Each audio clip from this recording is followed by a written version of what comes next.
Rob Tebbutt for Seconds Out. I'm delighted to be joined by Don Charles. We're at the Boxer Gym here in London. How are you, Don? I'm very well, and how are you? I'm very well, thank you. Thanks for asking. Just want to get your views, if you will, on Anthony Joshua's fight with Joseph Parker. Got that coming up at the end of the month. Just like to see how you think that fight might go. Look, not because I'm pro Anthony Joshua. Yeah, it's again a very interesting fight for Anthony. Another different style to the style he previously met in Takam. Yeah, you've got a similar type of fighter in Parker. He's a lot smaller than Anthony, and he's going to bring speed.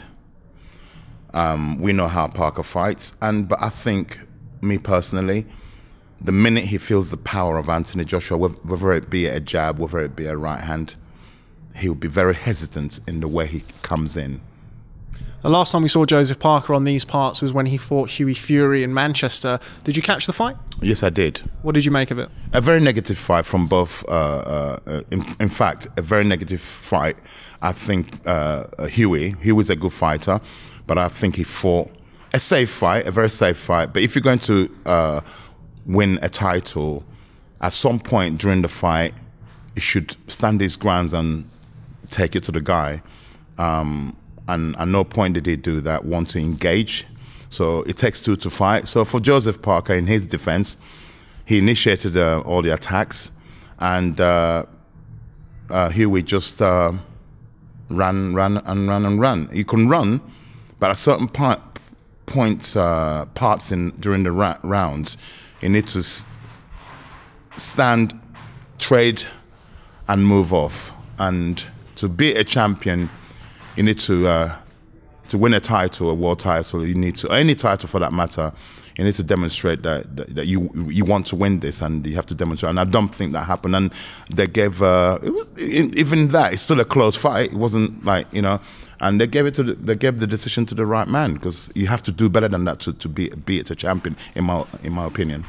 With that being said, stylistically, how different a proposition will Anthony Joshua be than Hughie Fury for Joseph Parker? Two different types of fighters. Anthony just wants to hurt people. He's a nice man outside the ring, as you know, but what he has, that mentality, it doesn't hit you for you to. The last person, I believe, that had that sort of mentality, they don't hit you for you to be still standing there. They hit you with view that you're not going to be standing there when I hit you. So, no, different fighters in terms of the opposition. Josh hits too hard, too strong for Joseph Parker. Joseph Parker is a busy fighter, yes he is, but when he feels the power, the negativity, see, being a coach, I have fought as an amateur. It's still the same type of thing. When you taste a punch, even sometimes when you block a punch on your arms, you're able to know that if that hits me on my chin, I'm in trouble. So the force of whether you blocked it or it just misses you by a whisker, you kind of know. Yeah. So I think once Anthony connects with a jab or a right, it's good night, isn't it? So once he makes any remote control contact, should I say, connection on Parker, I think it'll be good night. I think no disrespect to Parker, because I think he's a good fighter. He's been a good champion. But I think it gets this fight will be concluded. I always name rounds. I don't know why, but I do. Because you run the fight in your head over and over, and I don't see him going beyond 7 rounds. What do you make of Anthony Joshua's last fight against Carlos Takam? I know that much was made of the fact that he came in at a career-high weight. Do you think that will bear any significance when he faces Joseph Parker, who is, as you say, a more speedy fighter, a busy fighter? Do you think the fact that Joseph Parker is a little bit more active, could that potentially wear down Joshua as the rounds go past, if the rounds go past, because of the extra weight? Yeah, I'd be interested to know. I think Josh is going to come in lighter for this fight. I believe he will. He came in. Remember, Takam wasn't the original opposition. It was Pulev. So he was training for a different guy. And then suddenly, the show must go on. Then suddenly he was fighting a guy a lot shorter than Pulev. So you have to make those adjustments. And in Takam's defense, Takam was a very tough very tough man. He can take a punch. And he also had ambitions to win.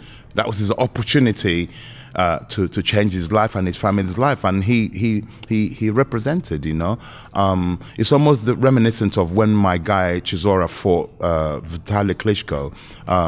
I believe Derek was the third or fourth opponent of Klitschko to have gone the full distance. All the experts, everybody had given us 2 rounds maximum to survive for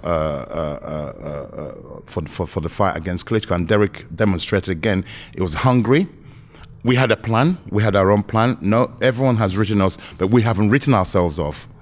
It's the same with the Takam fight. I'd actually thought, I called it wrong. I said Takam cannot go 4 rounds with Anthony Joshua, but Takam had Takam's own plans. He said, no, this is my world title. I'm going to take it. And when you've got a very determined fighter who's not phased, he says, this is my opportunity. I want to take it. I'm going to take it. They're very hard people to beat. And I believe that's what you had in the name of, in the way of Takam, his mentality, his mindset. He got tagged with some beautiful shots. Then he said to himself, no, I'm here. I want this. Yeah. And also, Josh got accidental head clash, remember? And do you know, have you ever been headbutted or? I have, not in the ring, but in the street. Right. I've been headbutted, and trust me, it's a horrible sensation. And he was able, and it disorientates you, yeah? And that kind of threw Josh a little bit, I would say. I was watching the fight. And when you take a full-blown bang, yeah? And it disorientates you for a while, it sets you off your rhythm. And so there's a lot of factors. Not taking nothing away from Takam. He fought a brilliant fight. And it was very good for Joshua to be, so he's been in a lot of fights where he's, against Klitschko, he went down, he got up and finished in a spectacular style. Against Takam was stubborn, he didn't want to go anywhere.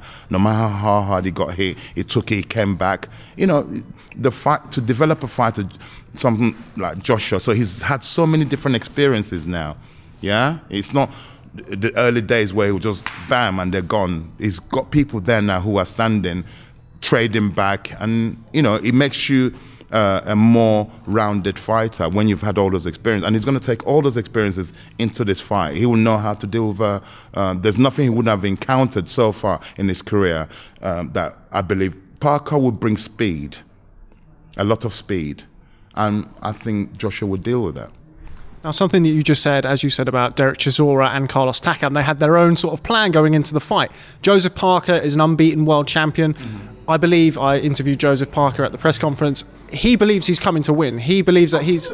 We'd be disappointed if he didn't come to win. At this level, remember, he has a belt, right? All right, that belt wasn't given to him as a gift. He had to win that belt, right? So, to him, you know, I said, God forbid, because I'm a Joshua guy. Should he pull it off? My goodness, you know, it's big pull off, big, when I say upset, yeah. But, of course, he's going to have ambitions and plans, and till he gets in there, until he, like I said, when he feels the force, when he feels the power, all the ambition. I don't think stylistically he has the style to be able to sustain, to have effect on Joshua. With that being said, most people, including yourself, obviously make Joshua a favourite against Joseph Parker. If you were in Joseph Parker's corner, you're training him for the fight, what advice would you give him facing Anthony Joshua? I'm not going to, because Josh is my guy. Parker's people might be listening. There might be something they haven't addressed yet, and if I just then say it, no, they've got their own plans, and good luck to them, but I think Josh will be too strong and too powerful, and also the confidence. You got a guy, I mean, when you've beaten the best, the mindset, your mind gets stronger, yeah? When you've beaten the best, he's beat Klitschko. Klitschko's unbeaten, sorry, prior to Fury. Beating Klitschko, but it's still a very dangerous Vladimir Klitschko. He'd beaten Klitschko, and in spectacular fashion. Do you think the fact that Joshua was knocked down and he had to come through that adversity, that's going to stand him in good stead moving forward? 300%, if there's any such thing, yes. Okay, well, just finally before we wrap this up, Don, I'd like you to give us a prediction. I think I saw somewhere in there, inside 4 rounds, Anthony Joshua. I think I know where you might be going with this, but let's give us one anyway. I'm not going to disrespect Parker. He's a champion in his own right. concluded inside 7. Okay. Well, Don, in favour of Anthony Joshua. I was going to say, but yeah, thanks very much for speaking to Seconds Out, Don. Always a pleasure catching up with you. Always a pleasure. I'll speak to you soon.